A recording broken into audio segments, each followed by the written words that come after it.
ஒரு வாலிப தம்பி உயரணும் அப்படின்னு சொன்னா நீ எங்க கண்ணீர் வடிக்கணும்னா அந்த ரங்கத்துல கண்ணீர் வடிக்கணும். ஒரு வாலிப தங்கச்சி உன் வாழ்க்கையில வெற்றி அடையணும்னா நீ கண்டிப்பா ஒரு அனுபவம் உனக்கு வேணும். என்ன அனுபவம்னா யாருக்கும் தெரியாம கண்ணீர் வடிக்கிற ஒரு அனுபவம் உங்களுக்கு வேண்டும்.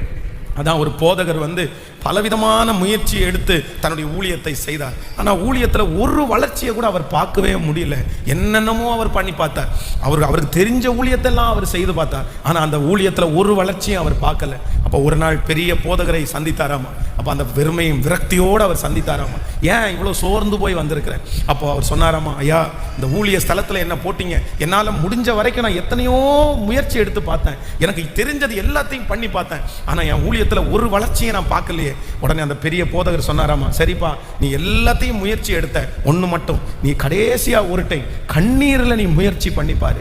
கர்த்தர் சமூகத்தில் நீ முழங்கால் படிட்டு அழு, கண்டிப்பா உன் கண்ணீர் கர்த்தர் சமூகத்தில் போய் சேரும் அப்படின்னாராமா. அன்று முதல் அந்த ஊழியக்காரர் முழங்கால் படிட்டு தன்னுடைய ஊழியத்திற்காக அழ ஆரம்பித்தாராமா, கிருபைகளுக்காக அழ ஆரம்பித்தாராமா.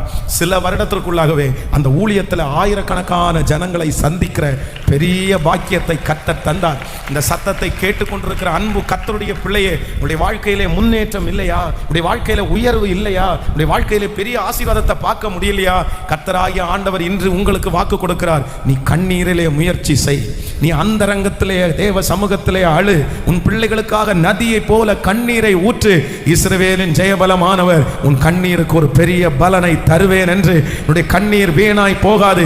கண்ணீரை காண்கிற கர்த்தர், அந்த ரங்கத்தில் வடிக்கிற கண்ணீருக்கு பலன் கொடுக்கிற கர்த்தர், உன் கண்ணீரை கணக்கிலே வைக்கிற கர்த்தர். ஆமென்.